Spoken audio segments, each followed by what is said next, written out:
विद्यार्थियों, स्वागत है आप लोग का आपके अपने चैनल फिजिक्स पढ़ना पे। उम्मीद करती हूँ कि आप लोग बहुत ही ज़्यादा अच्छे होंगे और आपकी जो पढ़ाई है वो तो बहुत ही ज़्यादा एकदम बढ़िया तरीके से चल रही होगी। तो आज का जो हमारा क्लास है ना, वो बहुत ही ज़्यादा एकदम शानदार क्लास होने वाला है, क्योंकि आज के इस क्लास में हम लोग अध्ययन करने वाले हैं भारत माता ग्रामवासिनी का प्रश्न उत्तर। क्या अध्ययन करने वाले हैं जी?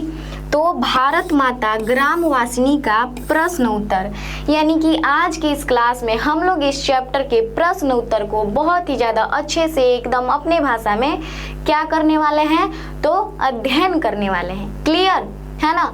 तो चलिए बिना देर किए इस क्लास को आगे की ओर बढ़ाते हैं, ठीक है, और देखते हैं कि कैसा कैसा प्रश्न दिया गया है ना, उसका उत्तर क्या होगा। ठीक है, तो यहाँ पे देखिए आप लोग का सबसे पहले क्या लिखा गया है, तो पाठ, कि पाठ कितना है। तो आप लोग कहेंगे पाठ है 5, ठीक है, पाठ कितना है 5, जिसका नाम है भारत माता ग्रामवासिनी। क्या नाम है जी पार्ट 5 का?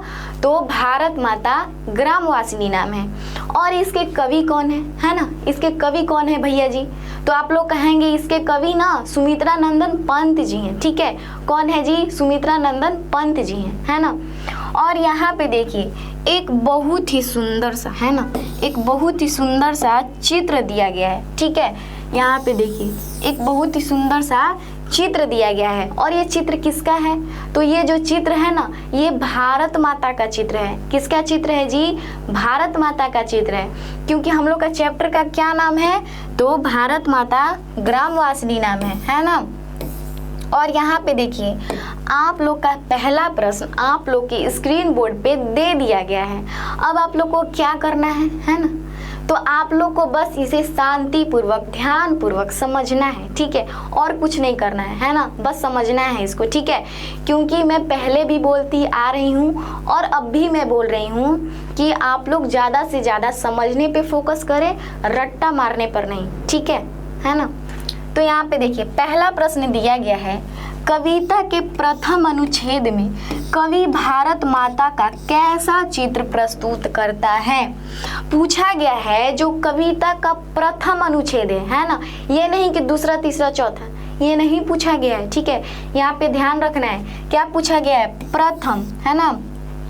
प्रथम अनुच्छेद में कवि भारत माता का कैसा चित्र प्रस्तुत करता है, यानी कि जो सुमित्रा नंदन पंत जी हैं वो प्रथम अनुच्छेद में भारत माता का कैसा चित्र प्रस्तुत किए हैं, यही क्वेश्चन पूछा गया है।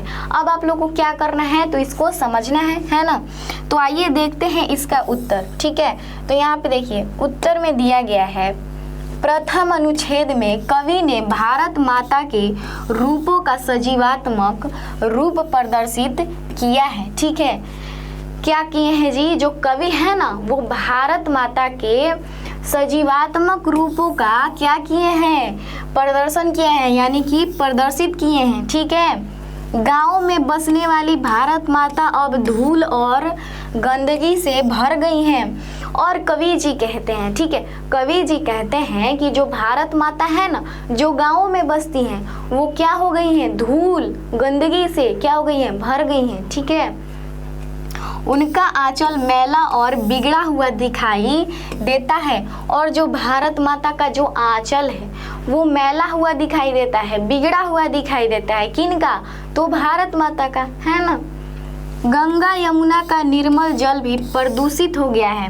और कवि जी कहते हैं सुमित्रा नंदन पंत जी कि जो भारत माता की 2 आँखें हैं, ठीक है, कौन कौन? तो गंगा और यमुना, है ना।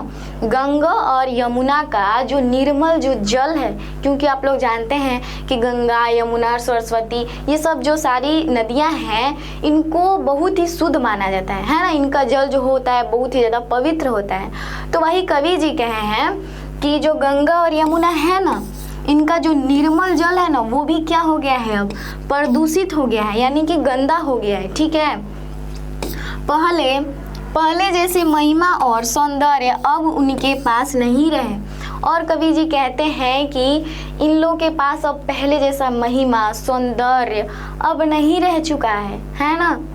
अर्थात आज यह उदास हो गई हैं और कवि जी कहते हैं कि जो हमारी भारत माता हैं वो अब उदास हो गई हैं। ठीक है, क्यों उदास हो गई हैं भाई, है ना, क्यों उदास हो गई हैं? तो इनका जो जल है ना वो गंदा हो गया है, गंगा यमुना का जल गंदा हो गया है। ठीक है, इनका जो आंचल है मैला हो गया है ना, और इस सब पे धूल और गंदगी हो गया है सब कुछ। ठीक है, यानी कि जो पहला क्वेश्चन पूछा है, क्या पूछा है, तो इसमें कविता के प्रथम अनुच्छेद में कवि भारत माता का कैसा चित्र प्रस्तुत करता है।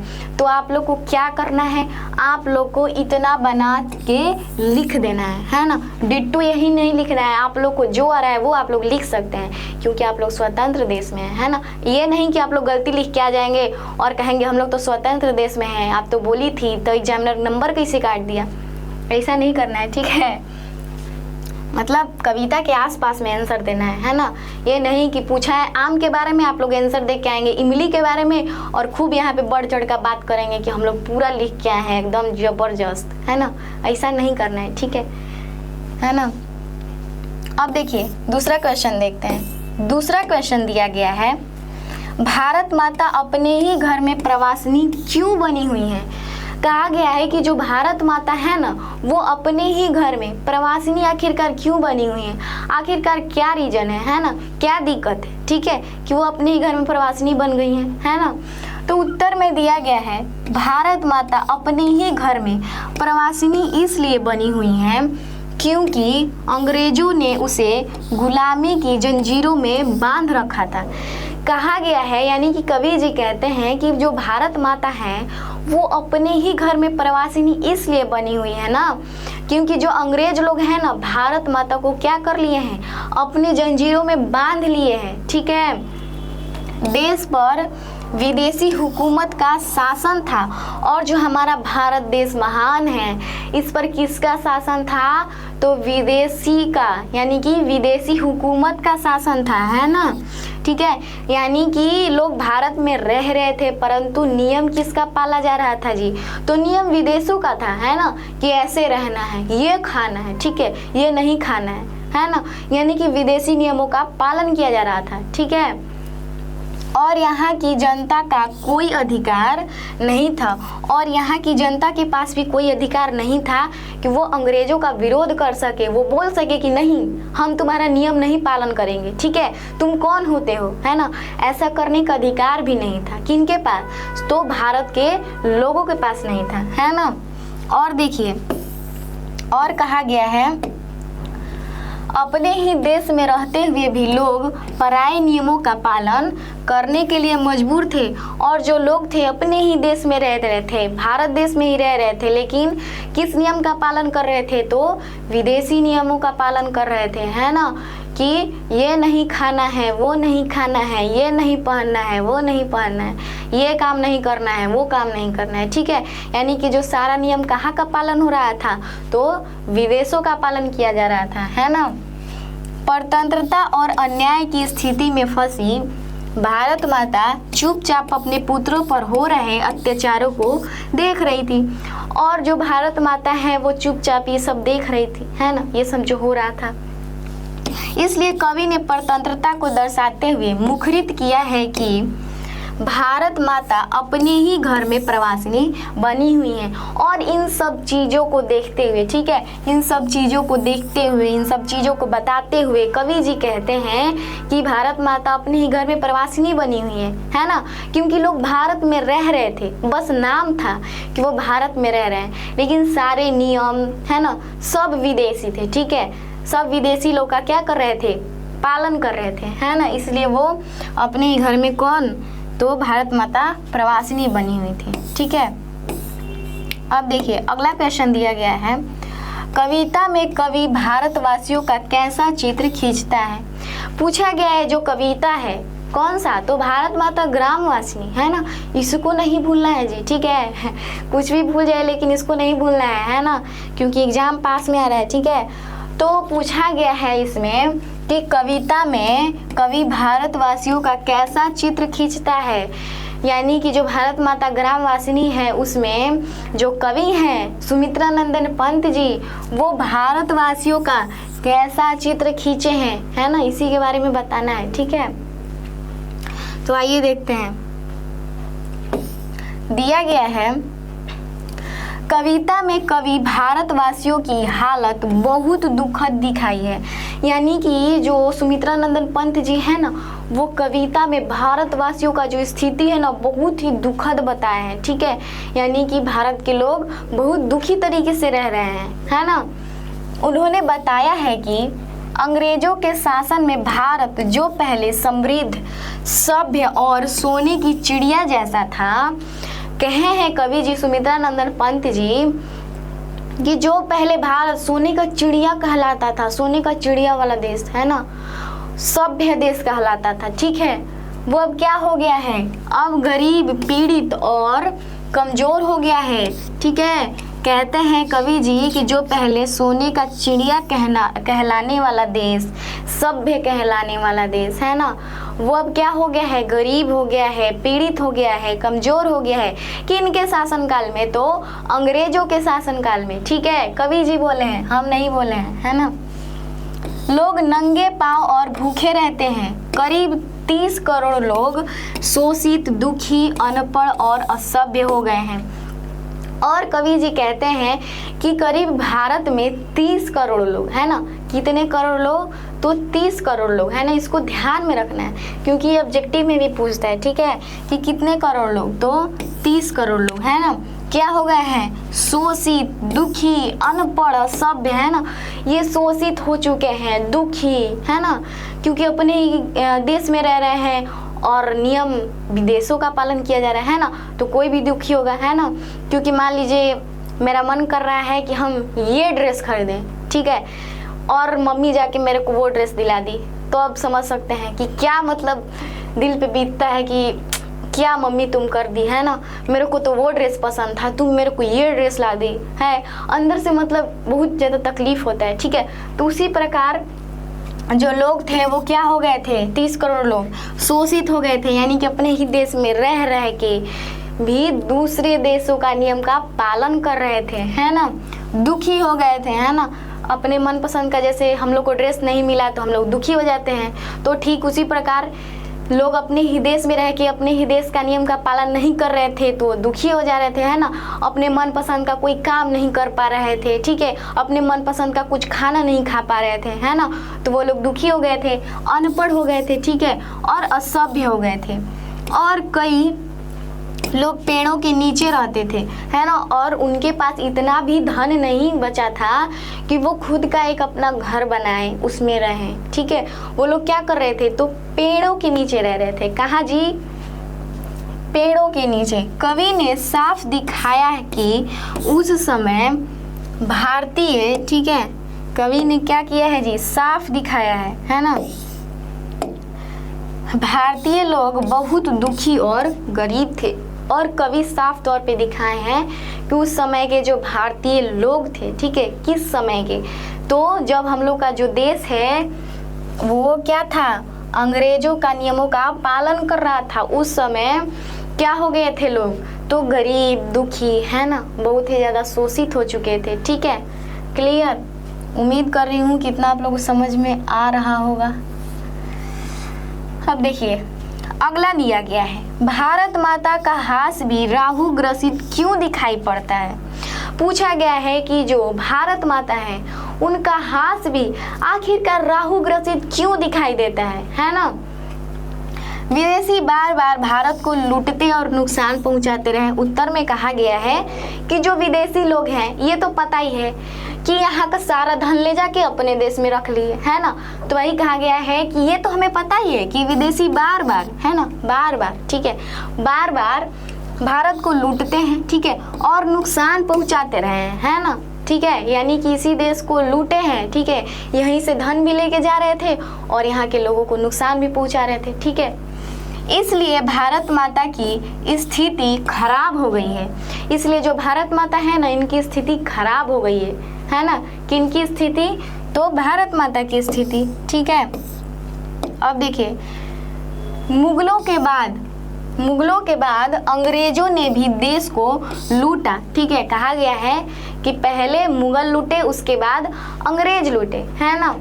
आज भी यह दूसरों के अत्याचार और दमन को सह रही हैं, ठीक है, और भारत माता आज भी इस अत्याचार को सह रही हैं।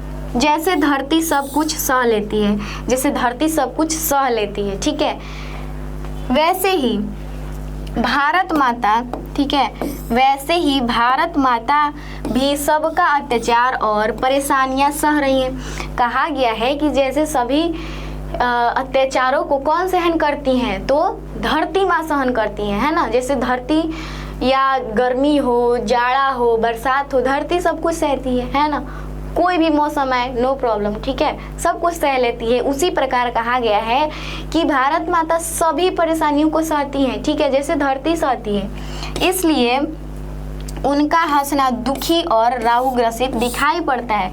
इसलिए जो उनका जो हंसना है ना, वो कैसा दिखाई पड़ता है जी, तो दुखी और राहुग्रसित दिखाई दे रहा है, ठीक है, क्लियर। अब देखिए अगला दिया गया है, कवि भारत माता को गीता प्रकाशिनी मानकर भी शून्य मूड क्यों कहते हैं। जो कवि हैं भारत माता को गीता प्रकाशिनी मानकर भी, ठीक है, यानी कि गीता प्रकाशिनी भी मानते हैं, उसके बावजूद भी शून्य मूड क्यों कहे हैं। आखिरकार शून्य मूड का क्या अर्थ हुआ है ना, ये तो जानना बहुत जरूरी है, ठीक है। तो आइए देखते हैं शून्य मूड का क्या अर्थ होता है ना। आखिरकार क्यों बोले हैं भाई कवि जी, कोई तो रीजन होगा, है ना, कवि ऐसे थोड़ी ना बोल देंगे, ठीक है। तो उत्तर में दिया है, पहले भारत माता हंसी, ज्ञान और सहनशीलता का पाठ पूरी दुनिया को पढ़ाती थी। कहा गया है, कवि जी कहते हैं कि पहले जो भारत माता थी ना, वो ज्ञान, ठीक है, ज्ञान, हंसी, सहनशीलता का पाठ पूरी दुनिया को पढ़ाती थी, ठीक है ना। लेकिन अब विदेशी शासन और अन्य कारणों से भारत पूरी तरह कमजोर हो गया है ना। और कवि जी कहते हैं परंतु अब का जो समय है उसमें विदेशी लोग शासन कर लिए हैं, ठीक है, तो ये क्या हो गई हैं, पूरी तरह कमजोर हो गई हैं, है ना। आज भारत माता का चित्र धूमिल हो गया है और इनका जो चित्र है वो कैसा हो गया है, तो धूमिल हो गया है, ठीक है।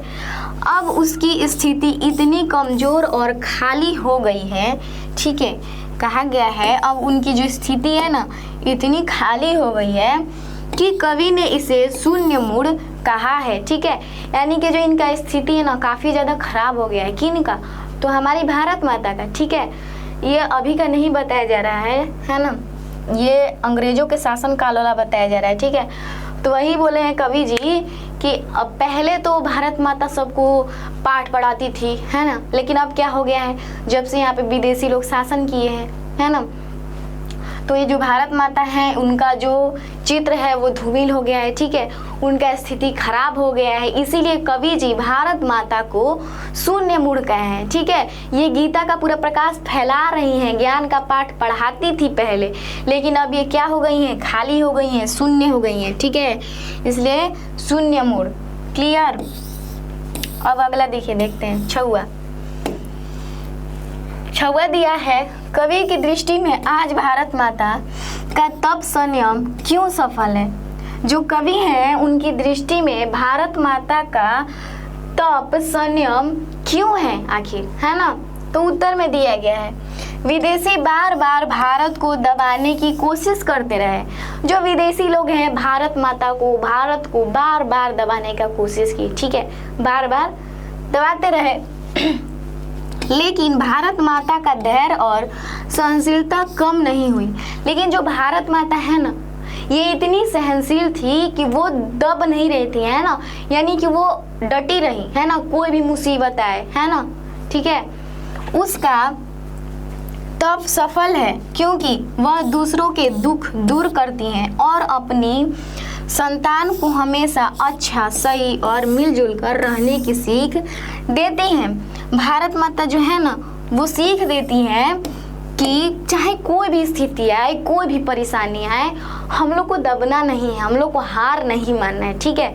मान लीजिए जैसे आप लोग सोचते हैं, जैसे क्लास में आप लोग का कभी टेस्ट होता है, ठीक है, टेस्ट हो जाए, मंथली टेस्ट हो जाए, है ना, तो आप लोग क्या करते हैं कि एकदम हार मान के बैठ जाएंगे कि अरे हम तो नोट्स नहीं बनाए हैं, कैसे हम देंगे टेस्ट, हम कैसे देंगे, ठीक है, इससे अच्छा नहीं पढ़ेंगे, है ना।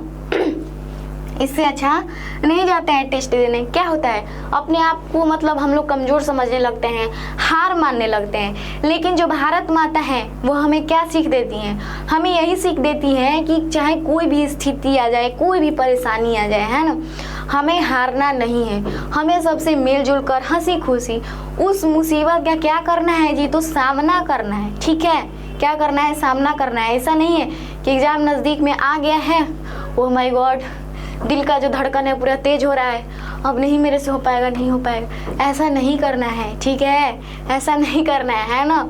आपको उस परेशानी को समझना है कि आखिर क्या भाई परेशानी है ना, कहाँ दिक्कत हो रहा है मेरे को, उसको आप लोग समझिए।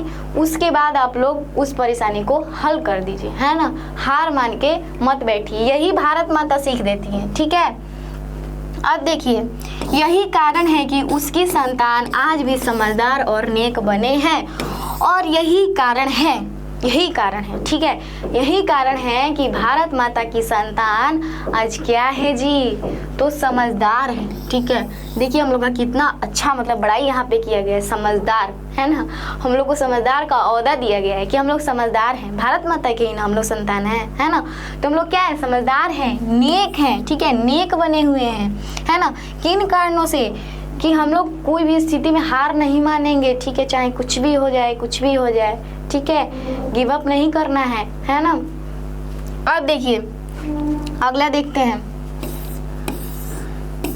अगला है व्याख्या। ठीक है, अगला व्याख्या दिया गया है ना।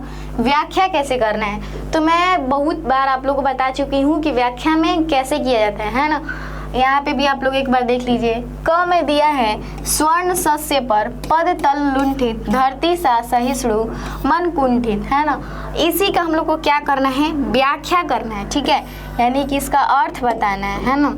तो अर्थ में दिया गया है, प्रस्तुत पंक्ति हमारे पाठ्य पुस्तक गोधुली भाग 2 से शीर्षक भारत माता ग्रामवासिनी से ली गई है। ठीक है, इतना लिखना बहुत ज़्यादा ज़रूरी होता है ना। इतना आप लोग लिख देंगे तो एग्जामिनर भैया भी समझ जाएंगे कि जो स्टूडेंट है, जो बच्चा है, वो पढ़ के आया है ना, चीटिंग नहीं किया है। ठीक है, नहीं तो समझ जाइए एग्जामिनर भी बहुत ज़्यादा दिमाग लगाते हैं, है ना।